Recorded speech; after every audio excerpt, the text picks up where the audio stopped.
This is the Arc About Shopping. My name is Rod. This is the third and final episode in tuning up the number 6 Bailey plane that I recently purchased. So in this episode we're going to sharpen the blade, clean up all the small little parts as they come out of the vinegar, reassemble it, and tune it up, dial it in, and see how it performs. So let's get to it. Well, the parts have only been in the vinegar for, what, an hour or so now. As you can see, if we look close enough, we can just have a look to see that the liquid is bubbling, which means the acid is working on the rust to clear, and the water is getting a little bit brown right now. So we'll leave that. That'll be tomorrow's project. I've had this pieces soaking in here for a while now. I'm still going to soak some of them that are a little bit rustier. But as you can see, this, I don't know if you can see the line on there, there's a line right there. That's how much was sitting in the vinegar. And then, and this was not. So if we start with, where are we at here? 220. Let's see how well we can get this blade to shine. I don't really know if this is an original blade, but if it was or is, I guarantee you that the steel used to make this is much better than some of the steel used nowadays, whereby a lot of these parts are coming offshore. But that's cleaning up quite nicely. I'm not going to worry about the blade, because that really needs grinding. It's actually rounded over. After flipping these pieces around several times, you know what? I decided I'm just going to go get myself a more shallow tray, whereby I can get more pieces in and let them soak. Because vinegar is a very mild acid, I need to neutralize that acid so that it doesn't continue to eat its way and pit through the steel. So I've mixed up some baking soda and water, and now that I have cleaned up the pieces that I need for my number 6 Stanley Bailey, I'm going to just clean these off and get all of the acid off.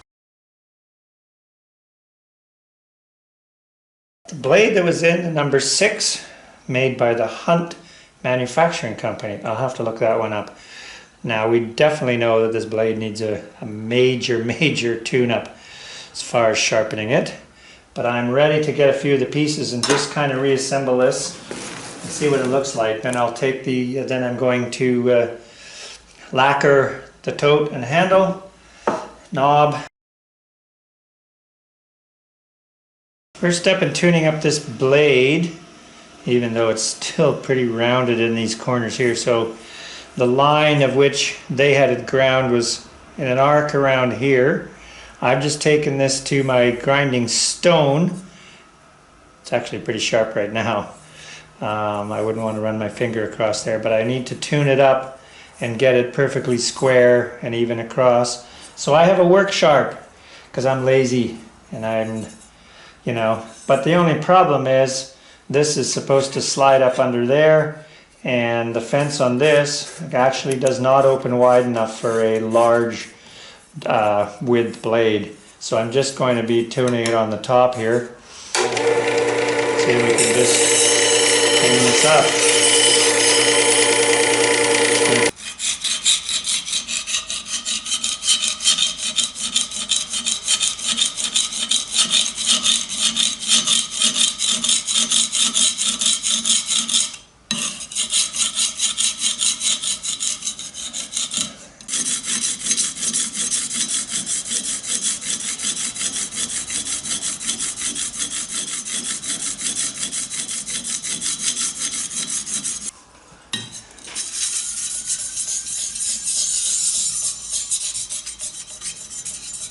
Really kind of annoying me that they've ground this down in this sort of archy halo, because I'm looking at my grinding and it's pretty good, except it's shallow on both ends because it's been kind of rounded. How much do I grind off? I mean, that's sharp. I would not run my finger across there.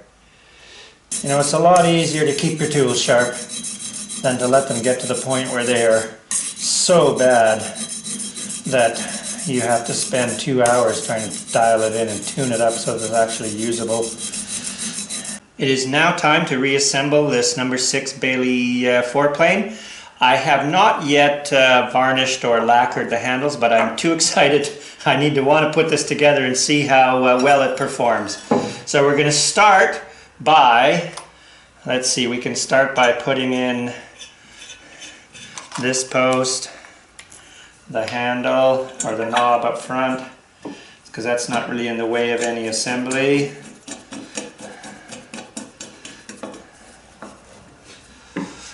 I will need to assemble the frog, which sits down on a little notch in the bolt down the bottom. We've got 2 nuts and or 2 screws and washers that fit in and hold the frog down. We'll just turn that around.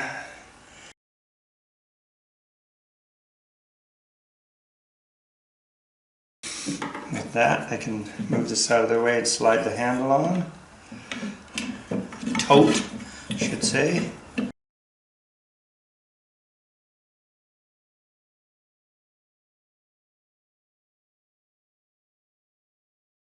And get the adjusting knob on the back.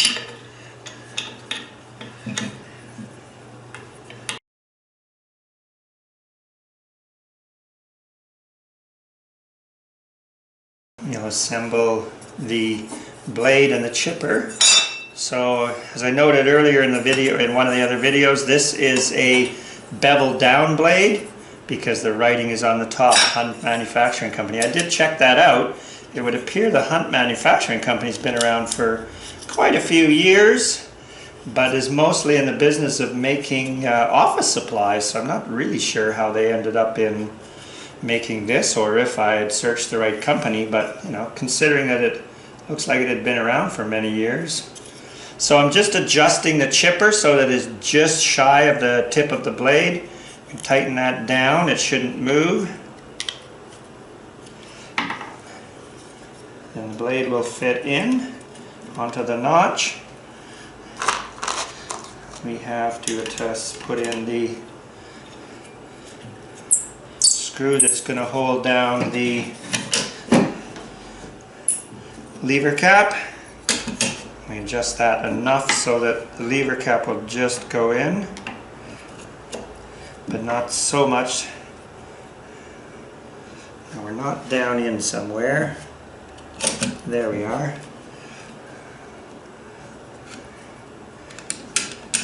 So that's pretty loose. We just want to have this tight enough that one, you can slip it off, but when you crank the lever down, it's going to tighten it up. So you're not really tightening it up with this. Many people do that, and then they can't get the lever off. But just enough that you can slide it out.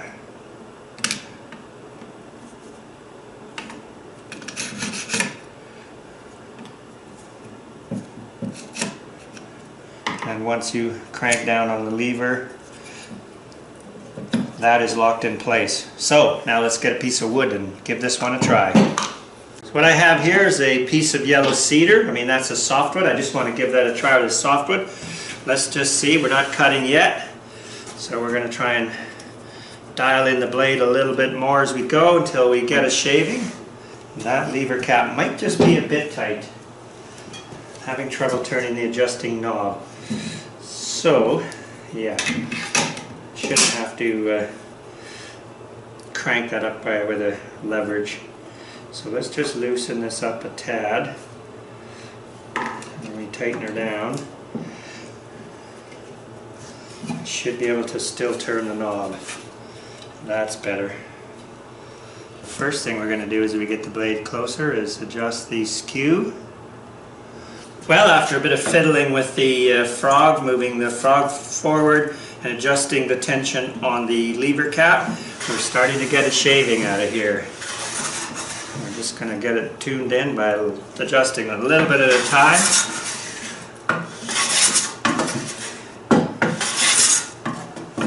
And we are literally getting paper out of there. It can go just a hair deeper.